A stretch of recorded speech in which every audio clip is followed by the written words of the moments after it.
Hello! Welcome, guys. Welcome to Cool Discussions. I'm Barry. This is Chris. Today, we're going to talk about a documentary that we both recently watched. Well, I've watched it twice now. Yep, same here. Called Where to Invade Next. Is by the guy who, Michael Moore. He also did Bowling for Columbine. What the hell is the other ones he did? I can't even remember. The healthcare one. Yeah, he did. He's done a few documentaries about like the political angle and stuff like that. To me, he's very interesting. It's very eye-opening to see when he compares he compares a lot of America to the rest of the world. Yep. And he opens. And I think from a non-American viewpoint, this is what America needs to see. Yeah. They think they're the greatest country in the world. Far from it, maybe, actually. Yeah. In some aspects, maybe they are, but as a whole, they have a lot of room for improvement. And Michael Moore is just one of those people who tries to go, hey, look at what these people are doing here. So in this one, he went over to mainly over to Europe.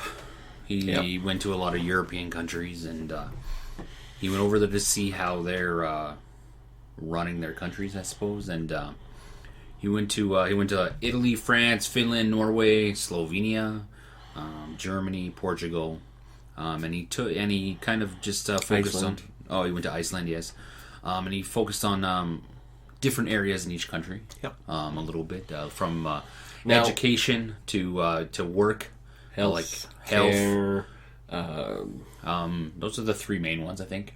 Yeah, it was work, education, and health. Now, he didn't touch base as much about health because in European countries, as in Canada, we have a socialized healthcare system, which means that the government pays for most, if not all of our health. Healthcare. Yeah. So in Canada, it's all of our health. Well, except eyes and dentist. I don't know. Okay. Yeah. Most of our health. They pay for 90% of our health. Yeah, so, if you break an arm, you don't have to worry about having a $35,000 doctor bill. Yeah, exactly. Which in the States is something that happens, and it's insane. This is just something that should be covered by your government. So that way, yeah. Yep.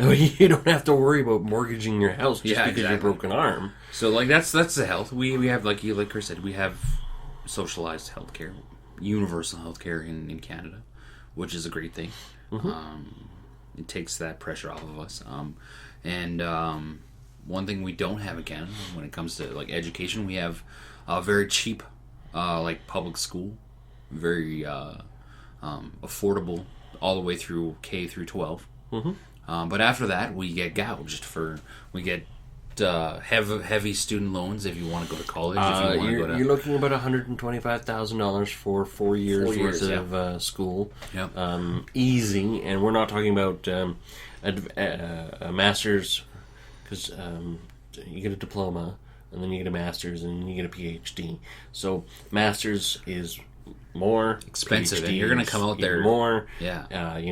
Doctors can walk away with $200,000, $300,000, $400,000 worth of debt. Great, you're going to be making six figures, but you're still going to have most debt. of it's going to go to debt. Now, in most of the countries that he went to, most of them had free university, free education. Yes. Okay, so Austria, Czech Republic, Denmark, Finland, France, Germany, Iceland, Ireland, Norway, Slovenia, Sweden all have free college, which... do you know how... If you know you can get into college, do you know how much better students would actually attempt to try? Because there's a lot of people in the States... What stops a lot of people from going to college is money. Yeah. There's a lot of people in the States that just quit because they know they're not going to make good grades. There was even a couple people, when he went to Slovenia, there was a couple of Americans who went over there and were like, I couldn't afford to finish in the U.S., so I came over here free. Yeah. And they're not even citizens. And the Slovenian government doesn't care. Yeah, they were like, okay, come. And it's like, the one that stuck out to me was in Finland. When they were in Finland, he went to one of their schools, and it was like a grade school. Mm-hmm. It wasn't like a high school or anything like that. And he highlighted their lunch program, And I was quite surprised by this. No, that was a French one. Was it a French? Yeah. Oh, French. I thought it was Finland too. So Finland had the best educated children in the world. That's what. Now, okay, at the time that he did this video, it was true. Finland has actually dropped to 8th place. A lot of Asian countries, Japan, Singapore, Hong Kong, have actually surpassed them. South Korea have all jumped into the top 5. Now, Do Asian they have free school? No, I should have looked at that. I just looked to see what the statuses were. In those countries, I know that teachers are respected. They're treated In Asia? in Asia. Oh yeah, teachers are respected. It is a respectable position. People aim to get good grades. They sometimes go to school 6-7 days a week. You know, they always have homework. If you don't have good grades, your position in life is pretty much going to be crap. So you have to do well, or you do not get well. But that's the thing in the Asian countries. If you do well, you get well. It's not a you do well, you might do In well. Finland, they also have shorter weeks. School weeks for the 20 children, hours. yeah. It's only 20 hours. And no homework. No homework because they believe that Kids should be kids. Kids should be kids. You should climb a tree. You should play outside. You should spend time with your family. It's actually illegal to charge in Finland anyways. It's illegal to charge tuition. So therefore, it pretty much makes private schools obsolete. So everybody... Everybody goes has to go to public school. Rich people, poor people all have to go to school, and they have to... so that makes it in everybody's interest for schools to be good. This is what one of the teachers said, is if the rich kids are going to school with the poor kids, they make friends. Yeah. And then they don't on, see the divide. They don't see... Like, it doesn't... Right now, even in Canada, because we have private schools, you can see the divide of, like, the well-off and the not-so-well-off. Because you got public school where the poor people go, and you got the private schools where, the rich kids go. Because you're looking at 15, 60... Who knows? I don't even know how much it is for public school or private school. You know what I mean? Like $1,000 a month. I don't even know. I have no idea. I've never looked because I don't even care, because I can't even think about affording that. And so, like, that's the divide. Where over there, it's like you see that these kids are all interacting, because when you're a young kid, you don't know wealth. You don't know anything. You don't know skin color. You don't know religion. You don't know. Well, you don't care. Wealth. Yeah, you don't care. Racism is a taught trait. Kids don't understand it. And economic status is a taught thing as well. You're taught when you're rich that, hey, you don't socialize with these guys. Where over there, it seems like everybody's like, go on the playground, play, and don't do homework. Don't do, when you're at home, you're at home. And now, unfortunately, with documentaries, you can cherry pick things. You can, get obviously now, because he talked to 5 students, and out of those 5 students, I think the one that knew the least amount of languages was at 3. Yeah. And obviously, we'll preface this. We'll put an asterisk on this or whatever, saying that obviously documentaries, we've said it before, any documentaries or stats can be skewed to make your idea and your point of view look how you want to make it look. Now, but on that, when he was in France and he was in the schools and stuff like that, when you're an American in Canada, well, in Canada we don't even have lunch programs where they provide you food. Nope. You have to provide food from you're told you're supposed to bring a healthy meal. You're supposed to bring healthy snacks and stuff like that. But over in France, they treat lunch hour as more of an education time, like a class itself. Yeah. They go, okay, it's lunchtime. We're going to teach you guys how to eat healthy.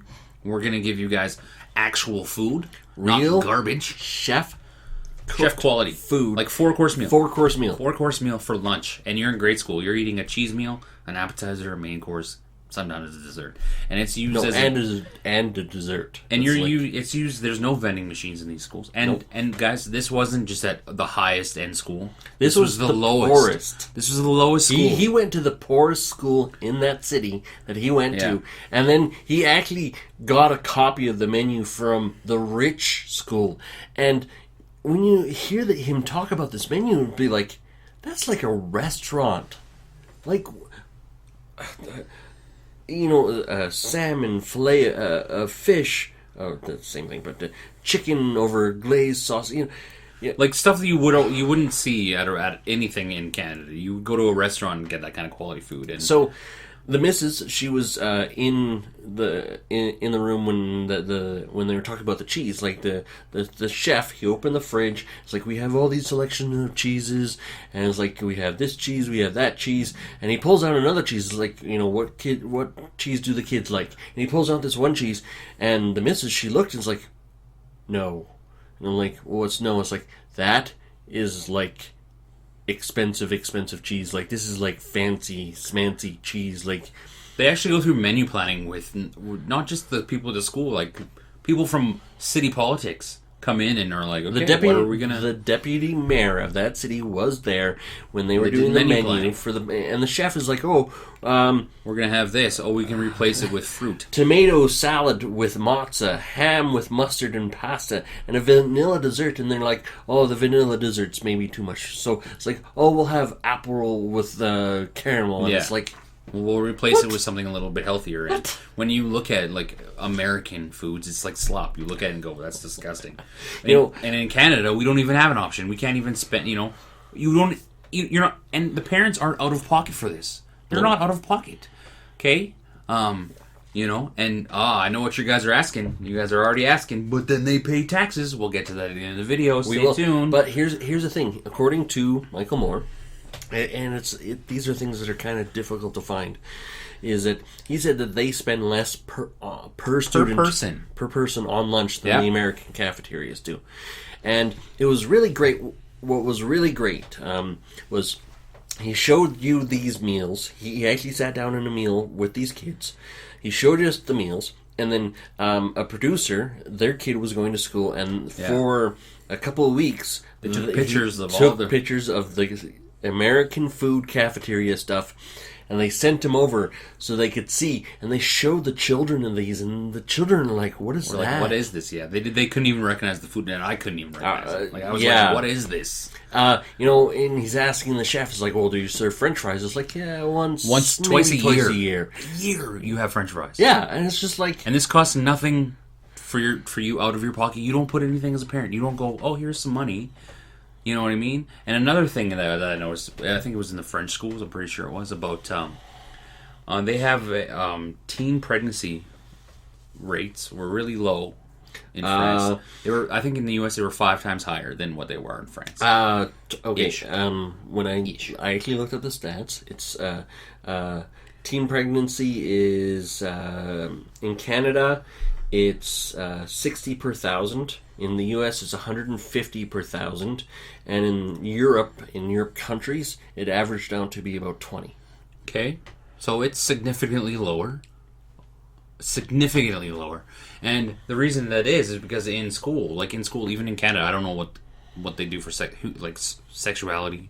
In school now. It's in Canada. It's a gray area but now, I know it's very taboo. It's taboo in the States. In Canada, unfortunately, I learned this the hard way. It's like a few years ago, and I get it. I understand why they did it. But I picked up the phone, wanted to talk to my youngest daughter, and this is how she greeted me. Penis goes inside the vagina! And I'm like, what? And the mother had to take the phone very quickly away. It was like they had a school meeting where all the kids were there, and they talked about sexual intercourse. And the reason why is because they wanted to point out to the younger ones inappropriate touching, just in case they're being deceived. In a lot of European countries, they don't even teach abstinence. They don't even use that word. They're like, this is a taboo. What are you talking about? We don't teach that. Well, it's absolutely asinine to think that you're not going to do it. They teach contraception. Yeah. They teach safe practices of sex. When the teacher was... Because they got a camera into a sex ed class, and the teacher was like, you guys have to talk to each other, you guys have to feel each other out, you have to make sure you know what your partner wants, and it's like, that's not how sex ed was taught. No, it wasn't taught like that at all. The best thing is abstinence. Like, what? Yeah, and you get the impression that it's about consent, whereas in North America we're having a consent problem. Yeah. And it's just like, maybe if sex ed went a little bit, because kids are going to have sex whether or not you tell them. That's right. Tell them about it. So it's like you anything. better have them prepared. Yeah. It's like anything. You can't wrap your child in a bubble and expect them not to. Try to get out. You can't be naive about. You got to remember when you were that age and what you were doing and what you were trying to get away with, and know that your kids are doing the same thing. And it's more now because of the internet. Mm-hmm. You know what I mean? And he also went to Portugal, and he talked a lot about a little bit more about like the drugs in Portugal, because in Portugal, nothing is illegal when it comes to drugs. Yes, they treat drug abuse as a mental illness problem. He talked to the police. He sat down with the police, and he was like, if I told you I have cocaine on me right now, you would do nothing. The police were like, no. And he also talked to another guy, and the dude, he seriously looked like a sketchy, like, druggie. No, he was. He admitted that he said, used to be addicted to certain things. He said, Michael Moore asked him, he goes, what drugs do you use? And he goes, and this is what I found the funniest.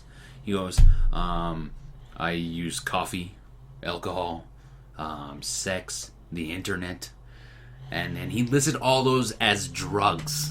And I kind of went, oh, that's very interesting. Because over here in the North America, we don't look at the internet, sex, coffee, tobacco. They're not illegal substances. When you talk about drugs, what comes to your mind?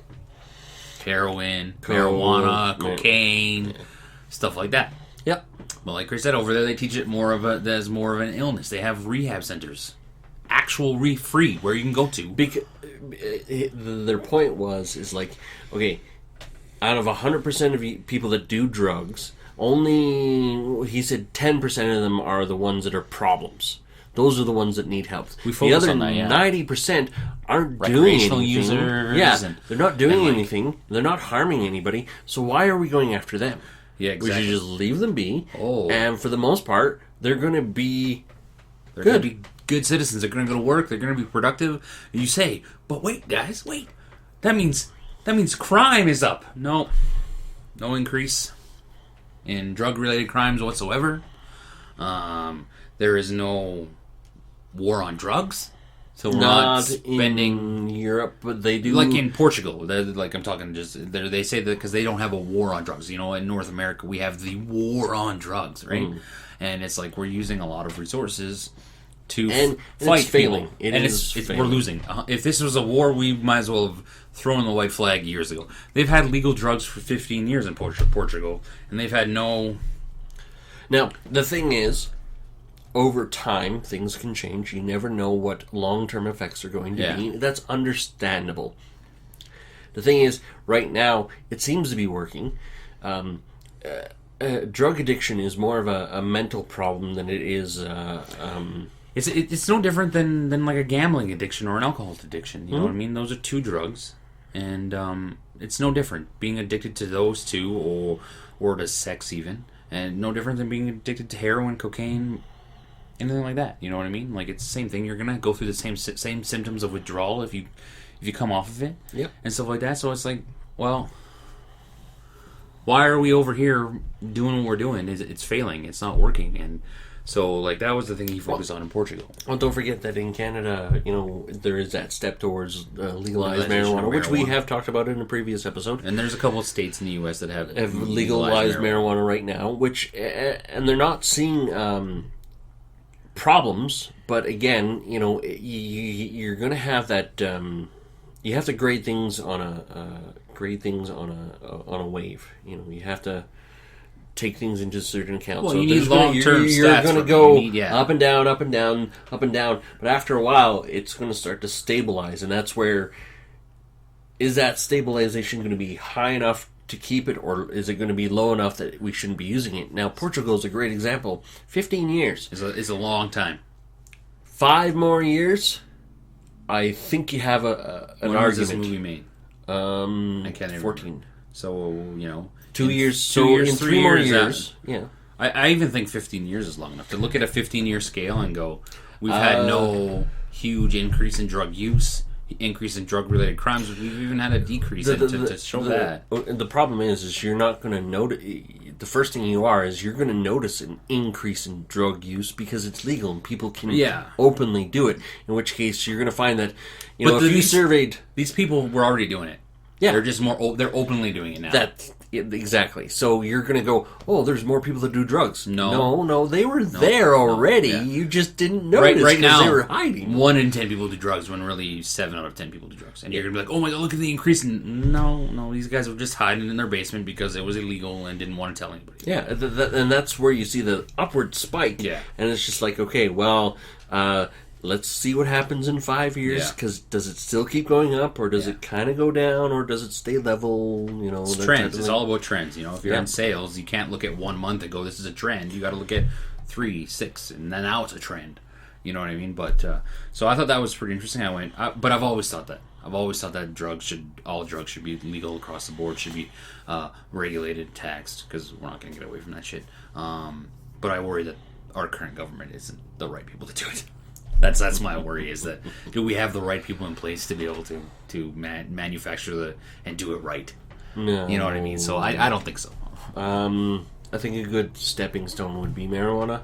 Well, yeah. But, it'll help get a sense of what needs to be done, how it needs to be done, and then you can apply the same rules to the rest of the drugs. But then Portugal is a smaller country. I didn't write that is the thing. Portugal is only a country of like 15 million or something like that, so it is a very small sample size by comparison. The U.S. is 350 million, so that's like a state. A lot. Other things he touched on was he in the beginning of the video he went to Italy, and he focused mainly on in Italy about their work reform and the relationships between employer and employee. And as you know, here, in the U.S. apparently they get 0 paid vacation.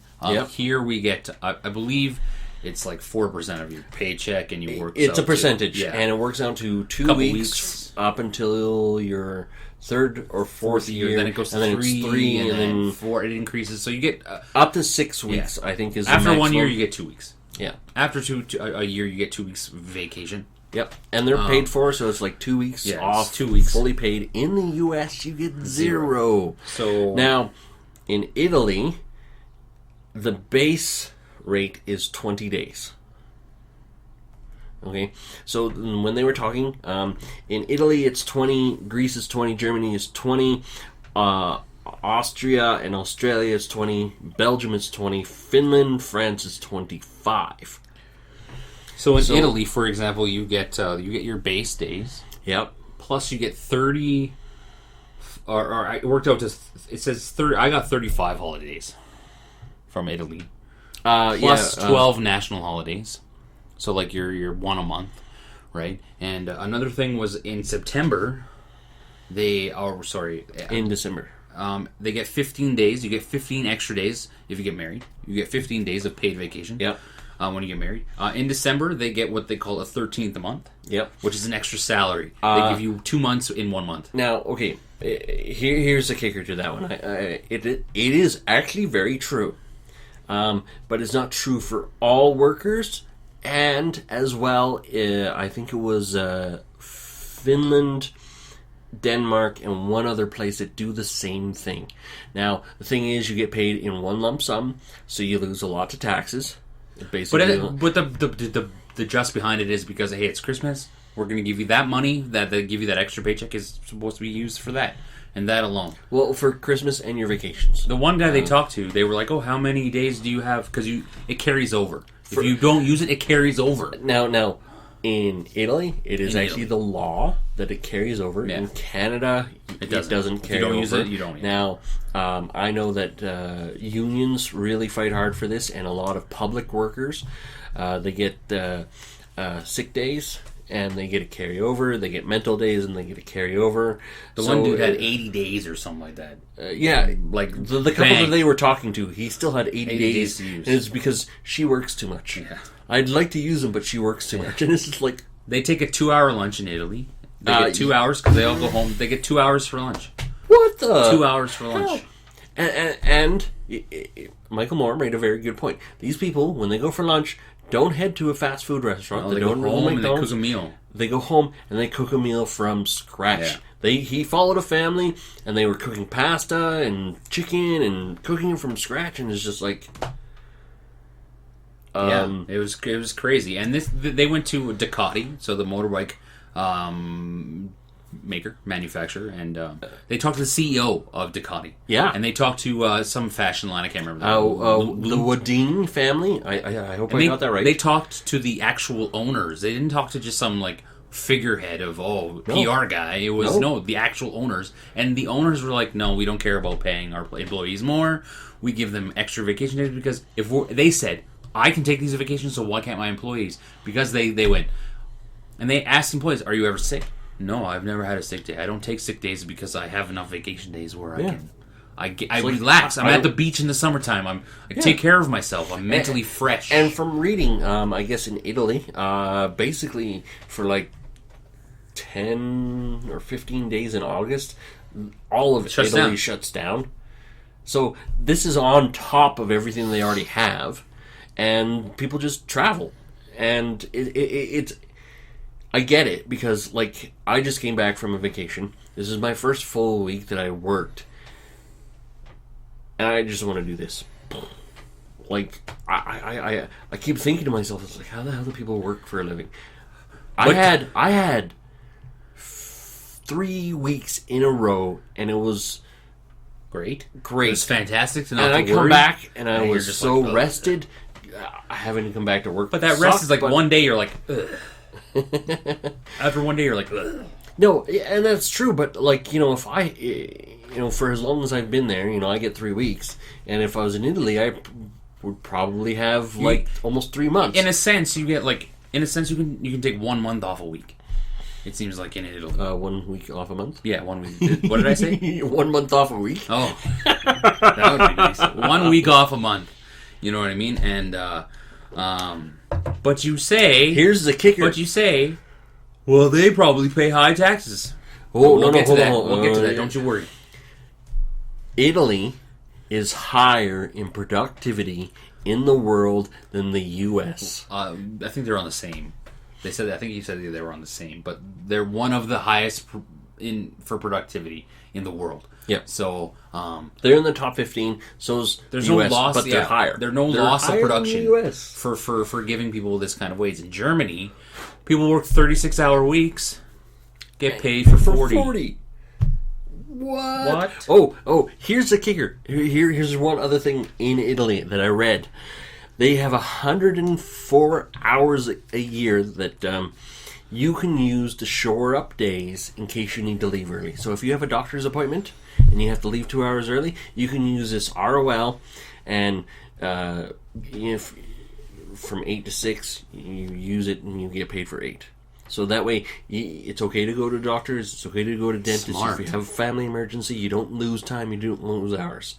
And all these companies go, why wouldn't we do this? This is good. That's exactly that. That was the main thing across everybody is all these companies and higher ups were like, well, this is good. This is great. We want to keep our employees. The CEO from Ducati said no clash between the health of the people and the profit of the company. What do we do in North America? Money is power. Money is power. Money. Money. We don't care if we squeeze how much more money. We don't care. Just get the job done. Be here every day when you're supposed to be. And it's like in Germany, they have they have a spa that you can go to. If you get a doctor's note saying that you're stressed out, they have a spa that they send you to. And you're like, what? And if I'm stressed out here, I get told to suck it up. And it's true. Again, Germany is one of those places that had mostly paid health care. You can have both basic, which would be government, and if you make over a certain amount of money, you actually have to pay into it, which is not a big deal when you think about it. And yeah, you get all these. You get a very, very nice benefit, and it's amazing. It's like all the boards in Germany. You know how bigger companies have like boards, executives, and stuff like that. All the boards have actual workers on them. They have to consist of, I think, 50% have to be actual workers who work on the floor or are actually in the grunt, as you would call in North America, grunts. Mm-hmm. They are actually 50% of their board is made up of them, so that they can have a say. And the guy in Germany, it was a pencil factory, so weird, but whatever, said, well, why wouldn't we? And Michael Moore was, do you use employee ideas? Well, yeah. And he kind of looked at him like they were great, like he was crazy. He was like, of course we do. They're great ideas. Mm-hmm. Of course, it makes our company great. And that's the thing, is the people on the floor are probably going to have a better understanding of how to change things for the better than the people that work in the ivory tower. Yep. Now, I get it. You have to come up with these new ideas, and you know what? What is it? An engineer will design something, and a person who actually uses the thing will use it completely different than the engineer intended it for. That engineer, because he'll do something and he'll put a piece in a certain spot, but what he doesn't understand is because you go around the corner, all that piece is a tripping hazard. The engineer doesn't know this because he doesn't work in this place. Yeah, exactly. Now, not all engineers are the same. I know this, blah blah. But it's one of those things of, if you're going to design something for people that work, you actually talk to the people that use it. But over here in North America, we don't do that. It's top-down mentality. We tell you what to do, do it. We don't care if it hurts you, harms you, and stuff like that. Now, obviously, some companies are good. Some companies are good, but bad. A lot more. It's more profit-based here in North America. And now we get to the juicy part about the taxation of these people in Europe who have this wonderful life, apparently, that I would love to move to. Now, I found all my stuff on Wikipedia. Okay, so he might have different numbers than me, but whatever. In Italy, taxation run. Okay, so we'll start with Canada and the U.S. What I found was Canada is 15 to 33%. We have a progressive taxation. The more money you make, them. But the lowest taxation caps out at 45 grand, and the highest taxation starts at 200,000. Now, comparable to the U.S. is 33 to 39%, with the lowest ending at 183 grand. So, and the highest starting at 400. Okay, so now, and over here we get nothing for free. In Canada we get universal healthcare for free, but we have to pay education. We have to pay childcare. We have to pay. We still have to pay public school fees. Like, I have to pay $300 for my kid to go to school and to have lunch supervision. Yeah, and that doesn't include food. But in the grand scheme of things, we don't actually pay for school. We don't pay for school. We pay fees, yes, but they're not like we're paying. We pay roundabout things that they don't want to call school fees. Yes. In these countries in Europe, we talked about these 4-course meals in France. It was free. It was all included. It's part of school. They consider it part of the education. Yeah. So we'll start with Italy because that's where he started. What I got was their taxation rates between 23 and 43%, higher end. Mm-hmm. Higher end starts at 75 grand. The low end ends at 15,000. So in between there, you're paying anywhere between 15 and 43,000, or 15 and 43%. Now the average income was with net income, I think the after tax net was $1,725 a month euros. Oh wow! This is euros. That's about 50,000 a year. So you're looking averages probably in the 30th percentile in taxes. Yep. But look what they're getting. You get 3 months off of work. I'm okay with that. Right now, by comparison, it's like 25%. So our taxes would go up another 8%. But I'm not 100% sure if they have like GST or anything like that. I didn't delve that deep into it. No. I know they don't. Like, I know Finland, their taxes actually goes up a little bit more. They actually pay upwards. Finland is 6.5 to 31.75. With the low bracket being to 25 and the high bracket starting at 72. Now they might have other taxes like we have here, GST, a provincial sales tax and stuff like that. Okay. some of the numbers I found were like total tax type things. Yeah. So it's like whenever we're told it's like this is how much you pay in total for taxes. In general, in Canada, you pay 43%. Probably, yeah, totally. And so you get the upwards figures of in Finland it was 56. Okay, so let's use that number. Let's use that number and go. Okay, if I'm paying 43 right now, yep, and I don't, and Finland is paying $13 more out of every 100, but they're getting so much more out of it than we are. Free college. 13% for free college. I think I can live with that. Now you think about like poverty rates, right? Our poverty rate in Canada is 9%. Pretty good number. 1 out of every 10 people is living under a certain wage. That's what poverty is. I can't remember I didn't write it down. Now in Italy it's 12%, France 6%, Finland 5%. So, they're around. We're all around the same amount. Finland and France are actually pretty good. Italy would Germany probably, was high. The highest that I found was 15%. The thing is, if Germany right now is based off of current numbers, it's because they have 1 million refugees that aren't working, so they fall into that poverty, which really would skew a number. The basic number when I was looking at the tax rates was that all the tax rates were within 5% of what we pay right now. You know what I mean? We all fall within a basic, so it's all around, the highest was around 50% of your money goes. But then in Finland, your average monthly income is 2,335 euros. You know what I mean? So you're looking at 75,000 a year. You know what I mean? That's your average. So but now I don't got to worry about a whole bunch of crap. That extra $13 a month doesn't mean anything because you're making $1,000 more a month. So, I mean, $13 in taxes doesn't mean that much more because you're actually making more money. So really, it's kind of like it balances. It does. It seems like it balances out. Yeah, it would seem like it would balance out. And they were saying that these were all American ideas to start with. These were all Western. We'll call ourselves a Western civilization, North America, because we do follow America a lot. Yep. And the one guy said it was written in your Constitution. Well, not like the American Constitution, And it was written. So, really, these ideas started from here, and they just went well. And then we somewhere went, well, we're greedy, and we find ways we can keep more money for ourselves, and we pay the lowest labor costs. We pay the lowest amount to whoever will do it. And because think about it. In the U.S., you don't get paid vacation. That's it. It is not federally regulated that employers have to give employees paid vacation at all. Now, you can get onto a good company that can give you 2 weeks, but you have to get onto a good company. So here in McDonald's, you have to give 2 weeks for the first year, after the first year.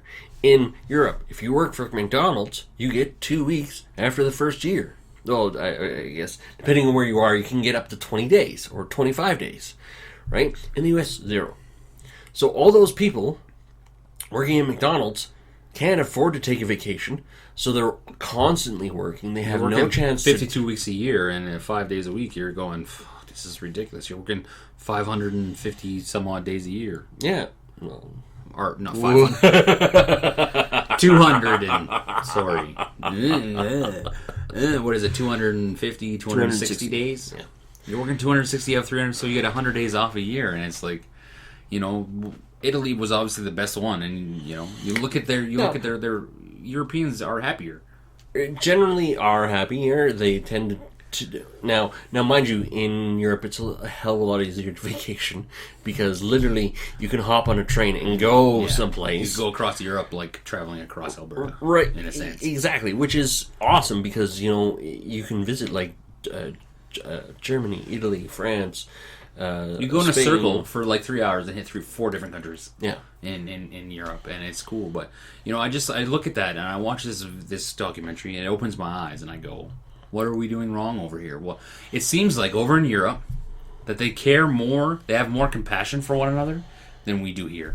Here it seems like, I'll stab you in the back to get what I want. Now over there it's like Canada isn't nearly as bad they're as not the as bad. States. Yeah. We do have federal regulations stating that you're only allowed to do certain things, which is fine. But a lot of companies are still the same way of, they have like very little compassion towards like the individual of, I have an issue, I need to take care of it, and it's like, well, you can't use this. Like at my work I have sick days, and I had to take my youngest to the hospital one time because we were worried about her, and she was having trouble breathing, and so we took her. I had to take a day off work. I wanted to use a sick day, and our GM was like, "Oh, you can't use sick days for family." So I had to use a vacation day, and I'm like, and then to me, it's like, well, have a little compassion. Like, what are you doing? Like, that's pretty silly to me. To me, that's like ridiculous. Like, and that's the problem with North America. It's like a lot of companies will be like, well, we have this policy, and it's like, well, have a little compassion. Like, you can do whatever you want. Like, it's talked about, there's a Jesse Ventura video, and he talks about, we always talk about a minimum wage. We always talk about minimum wage. What about a maximum wage? Yeah.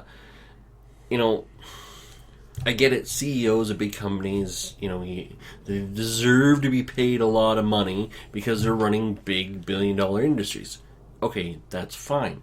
But do you really need to be making $150 million in a year? Well, that's exactly. If you take $100 million out of his salary, if he leaves, you just bring in somebody else because somebody else will work for $50 million. Yeah, and it's like, well, this guy's the best. I'm pretty sure you'll find somebody better at $50 million. I'm sure you'll find somebody just as good. And then take that $100 million, you give it to all of your employees. Your employees are going to go, hey, this is actually a pretty good company to work for. You're going to get more longevity. You're going to get better production, because if people aren't going to take as many sick days, they're not going to be like, oh, I'm sick because I'm working 52 weeks a year and with no break. Oh, I get at least 1 week off a month, so to speak. I can take a 2-month vacation or a month vacation and not have to worry. Oh, I'm I'm rejuvenated. I'm energized. I'm ready to work. Boom. You know what I mean? And it's like, so over in Europe, it just seems like they're more compassionate. They understand that, hey, healthy workforce equals productivity. Productivity equals production or profits. Over here, it's like, we don't care, profits. And just shipping labor over to China, just so they can maximize. Yeah. Right. It's so you get rid of all these people working for you. They now suddenly don't have money, but you still expect them to buy your stuff. I've always had a belief in this. The more money that the lower population, the lower percentages of economic stature has, the more money that will be spread around, the more jobs will be created. The job creation isn't, you don't just go in and be like, create a job. You have to go, hey, you guys up here, you can create the jobs by funneling the money down. Because if I have more money to spend, I'm going to go to those restaurants. I'm going to take that vacation. I'm going to go to those tourist spots. I'm going to, go to that store, and I'm going to buy myself that, I'm not going to be, I'm out shopping. I'm going to buy myself a video game because I have that extra money. I'm going to go to that sporting event, to that concert, because I have the money to do it. What am I doing? So if there's 100,000 more units of shoes sold because people have more money, that means, now that company has to create 1, 2, 3 more jobs. That's 3 more people who have money.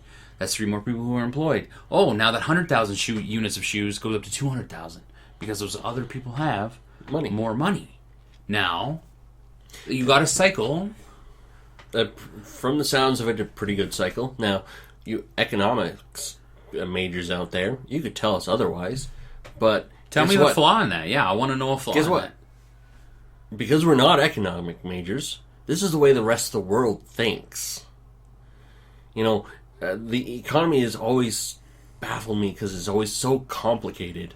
And it's just like, well, why can't it be? Why does it have to be so complicated? Is it so complicated? Why are we making it so it is? It's just... It's not wealth redistribution. It's just smart to me. It just makes sense to me to go... People are greedy. They want too much money. They can't live... They're just like, I need to make $150 million. No, you don't. You don't.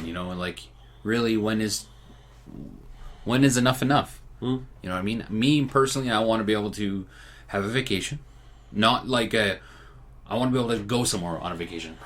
If I want to go to Disneyland, I want to be able to take my family to Disneyland. I want to go on a trip to a sporting event. I want to be able to do that. Like once or twice a year, I want to be able to have an extravagant trip, nice trip, and not have to come back to loads of debt. I'm willing to work for it. Yeah, I don't want it handed to me. No. I'm willing to put in my charity, great. Yeah, if you want to be charitable, fine, whatever. But, you know, no, if I have to work an extra 2 or 3 hours a week to be able to get something like that, sign me up. I'm done. No problem. Yeah. You know, yeah, exactly. We're not saying give us the stuff for free. I'll work for it. It just, unfortunately, people are greedy. You guys should go check that show out. Anything else, Sam? There? No. We're doing Invade next by Michael Moore. It's a great documentary. Pretty good. Definitely fact check stuff. You know, obviously. some of the things have changed since he made the documentary. Obviously, as I pointed out, with just the schooling for Finland, but you know, but they still have free school. Yeah, and you know, dropping isn't a big deal because it's not like they went from 5th to 50th. They went from and what are you gonna 1 have? to like 8, and it's just like, okay, so other people were trying to do better. Well, that means your standard goes up and up and up and up and up. And right now, like you know, always, as we're gonna say on here at Coull Discussions, anything can be manipulated to sound how you want it to sound good. Mm-hmm. Anything can be manipulated. You know what I mean? So just check it out. Check for yourself. Have a look. Fuck, I'm moving to Europe. I'm going to learn a new language. I'm going to go back to college for free. To study what? I have no idea. Maybe game theory. Stats. I don't know. Something cool. Because it's free. Mm-hmm. You know what I mean? And yeah, check it out, guys. Don't forget to like, comment, subscribe, share, all that good stuff. All the social media stuff. All right, guys. Later. See ya.